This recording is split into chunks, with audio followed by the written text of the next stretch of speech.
আসসালামু আলাইকুম। আজকে চলে আসছি কুয়াকাটা হোটেল নিয়ে কিছু কাজ করার কারণে সন্ধ্যা হয়ে গেছে। তো সূর্যটা হয়তো অস্ত হয়ে গেছে। তো আমি কুয়াকাটা আসলে লাইভে আসতে পারি না, কারণ আমি এমবি ভরি না। আমি সবসময় যেখানে থাকি ওইখানে ওয়াইফাই থাকার কারণে সবসময় ওয়াইফাই চালাই, এই জন্য এমবি ভরা হয় না, এই জন্য কুয়াকাটা আসলে লাইভে আসা হয় না। তো এই জন্য ভিডিও করতে আসলাম। তো আমি ট্যুর ট্রাভেলস নিয়ে কাজ করি। আমি একটা জব করি, অনেকগুলো জব করছি, ছাড়ছি, আবার একটা করি এখন। আরও এটা ছাড়লে আবার অন্য একটা করবো, ঠিক আছে। কিন্তু আমি ট্যুর ট্রাভেলস নিয়ে কাজ শুরু কেন করছি, কারণ হচ্ছে আমি শুধুমাত্র মানে বিজনেসের জন্য, অর্থাৎ আর্নিংয়ের জন্য ট্যুর ট্রাভেলস নিয়ে কাজ করি না।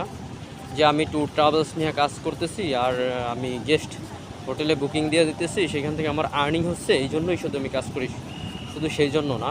যেহেতু আমি কুয়াকাটার ছেলে, তো আমি একটা জিনিস উপলব্ধি করছি যে কুয়াকাটা যে ট্যুরিস্ট আসে, গেস্ট আসে, তো এরা অনেক সময়, যারা বিশেষ করে অনলাইনে বুকিং দিয়ে আসে, এরা অনেক সময়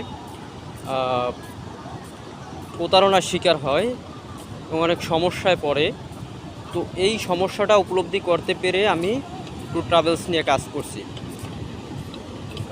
শুরু করছি। সমস্যাটা কি, সেটা হচ্ছে যারা অফলাইনে মানে সরাসরি আসে, তারা তো হোটেল দেখা শুই না বুকিং দেয় এবং তাদের পছন্দ মতো বুকিং দেয়। কিন্তু বিষয়টা হচ্ছে যে হোটেলের তো শেষ নেই, অনেকগুলো হোটেল।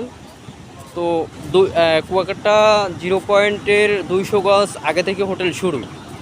তো ওইখানে আপনি নামলেন বা আপনি যে কোনো একটা জায়গায় নামলেন, সেইখানে আপনি কয়টা হোটেল খুঁজতে পারবেন, কয়টা হোটেল দেখতে পারবেন, কতটা পথ হাঁটতে পারবেন। তো আপনি কী করলেন, একটা হোটেলে বুকিং দিলেন, এরপর আপনি যখন ঘুরতে বের হলেন, তখন অন্য হোটেলের স্টাফ আপনাকে বলল যে হোটেল লাগবে কি না, এটা জিজ্ঞেস করে, আমাদেরও মাঝে মধ্যে জিজ্ঞেস করে। এরপর আপনি বললেন, এমনিতেই আপনি বললেন আপনাদের হোটেল নেওয়া শেষ, তো আপনি বললেন যে হ্যাঁ লাগবে। তো তো আপনি বললেন হোটেল লাগবে, সে আপনার হোটেল দেখাইলো, এরপর হচ্ছে রুম দেখাইলো, এরপর আপনি বললেন কত টাকা ভাড়া। তো তারা যখন তারা বলবে ভাড়া, তো আপনি যে হোটেলে থাকছেন, মানে বুকিং দিয়েছেন অলরেডি, তো ওই হোটেলের যে মান, তার চাইতে এই হোটেলের মান ভালো কিন্তু ভাড়া কম, তখন আপনি আফসোস করবেন যে এটা কি হলো। আর যারা অনলাইনে বুকিং দিয়ে আসেন, দেখেন যারা প্রোডাক্টের অ্যাড দেয়, পণ্যের অ্যাড দেয়, তারা কিন্তু মানে একদম চাকচিক্য করে অ্যাড দেয়। তো তাদের অ্যাড দেখা সব কিছু কিনলেই তো আর হবে না। তো যারা হোটেলের কর্তৃপক্ষ আছে, যারা পেজ চালায় বা আইডি আছে ফেসবুক, তারা যখন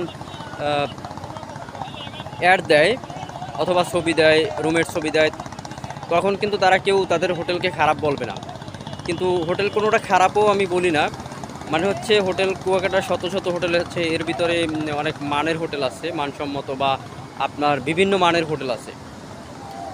তো অনেক সময় দেখা গেছে অনলাইনে বুকিং দিয়ে আসার পর দেখা যায় যে ওই হোটেলটার রিসিপশন ভালো না, অথবা সিকিউরিটি ব্যবস্থা ভালো না, পার্কিং ভালো না, অথবা রুমটা অগোছালো, অথবা রুমটা অপরিষ্কার, অথবা বাথরুমটা ভালো না, অথবা হচ্ছে আপনার যে স্টাফ আছে তাদের ব্যবহার ভালো না। দেখেন যারা স্টাফ চাকরি করে, তারা আপনার সাথে ভালো ব্যবহারও করতে পারে, খারাপ ব্যবহারও করতে পারে, কারণ আপনি পরবর্তীতে না আসলে ওই স্টাফের কোনো সমস্যা নেই, অথবা ওর চাকরি চলে গেলেও সমস্যা নেই, অন্য একটা হোটেল ওর চাকরি হবে, কিন্তু সমস্যা হবে মালিকের। তো মালিক তো জানে না যে স্টাফ কেমন ব্যবহার করতেছে, অনেকে তো খারাপ ব্যবহারও করে বা অনেক সময় রাগ করে, এরকম হয় অনেক সময়। তো বেশিরভাগ হোটেলই আপনার স্টাফরা ভালো ব্যবহার করে, কারণ এটা তাদের দায়িত্ব। তো অনেক জায়গায় আবার খারাপ ব্যবহার করে। তো তো এরপর আপনি হোটেলে বুকিং দিলেন, হোটেলে আসলেন, আসার পর দেখা গেল যে ওই হোটেলে অনেক সমস্যা আছে, পার্কিংয়ের সমস্যা, সিকিউরিটি সমস্যা, অথবা দুই পাশে যে রুম আছে, ওই রুমটা হচ্ছে মানে এরকম, ভিতরের যে স্পেসটা আছে ওইটা এরকম যে একটা লোক ভালোভাবে যাওয়া যায় কিন্তু দুইটা লোক ভালোভাবে যাওয়া যায় না, এরকম স্পেসের হোটেল আছে। এরপর হচ্ছে রুমগুলো ছোট ছোট, এরপর হচ্ছে রুমটা ওরকম সুন্দর না, পরিষ্কার না, অথবা বাথরুমটা সুন্দর না, অথবা পার্কিং ব্যবস্থা ভালো না, এরকম অনেক সমস্যা থাকতে পারে। অনেক হোটেল মানে দেখবেন যে বুকিং দিয়ে আসার সময় তাদের পছন্দ হয়েছে, কিন্তু আসার পর দেখবেন যে হোটেলটা পছন্দ হয় না এবং হোটেলটা ভালো লাগে না, তখন কিন্তু কিছু করার থাকবে না, ওইখানেই থাকতে হবে। তো আমি এই সমস্যাটা বুঝতে পেরে আমি কুয়াকাটার কিছু হোটেল নিয়ে কাজ করতেছি।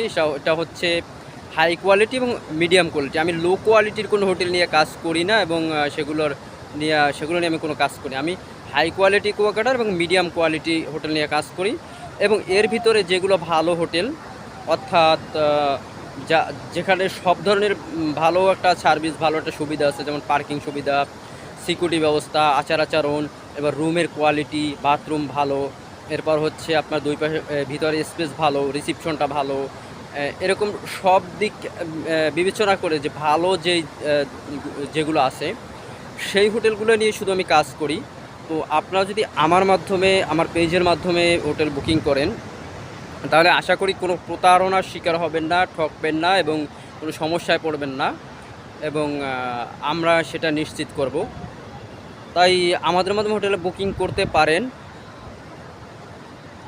এবং অবশ্যই বুকিং করতে পারেন এবং নিশ্চিন্তে বুকিং করতে পারেন। তো আমার পেজের নাম হচ্ছে ঝিনুক ট্যুর ট্রাভেলস, আর আইডি হচ্ছে কুয়াকাটা হোটেল বুকিং, এবং ইউটিউব চ্যানেল হচ্ছে কুয়াকাটা হোটেল বুকিং। চাইলে আমার পেজ এবং ইউটিউব চ্যানেল ভিজিট করতে পারেন এবং নিশ্চিন্তে আমাদের মাধ্যমে হোটেল বুকিং করতে পারেন। তো আমাদের মাধ্যমে হোটেল বুকিং করলে আপনি সব দিক থেকে, আমি বলতে পারি যে সব দিক থেকে ভালো সুবিধা পাবেন এবং অন্যান্যদের থেকে ভালো অগ্রাধিকার পাবেন। কারণ আমি যে হোটেলগুলো নিয়ে কাজ করি সেই লোকগুলো আমার খুবই পরিচিত এবং তারা আমাকে যথেষ্ট ভালোবাসে। আমার গেস্ট যখন আসবে এবং আমার কথা বলবে, তখন তারা আপনাকে অন্যদের থেকে, অর্থাৎ স্বাভাবিক যেটা তারা দেয়, স্বাভাবিক যেটা আপনার জন্য করবে, তার থেকে তারা আপনার জন্য আসলে বেশি কিছু করবে এবং ভালো কিছু করবে। তো আমার পেজের মাধ্যমে আপনারা নিশ্চিন্তে হোটেল বুকিং করতে পারেন এবং কুয়াকাটার যে কোনো তথ্য এবং সুবিধা অসুবিধা এবং ভ্রমণের উপযোগী কিনা এরকম তথ্য জানার জন্য আমার কাছে ফোন করতে পারেন, অথবা হোয়াটসঅ্যাপে SMS করতে পারেন, অথবা মেইল করতে পারেন। তো ধন্যবাদ সকলকে। কুয়াকাটা আসার জন্য আমন্ত্রণ রইল। আমার পেজ এবং ইউটিউব চ্যানেলটা ফলো করে দিবেন। ধন্যবাদ।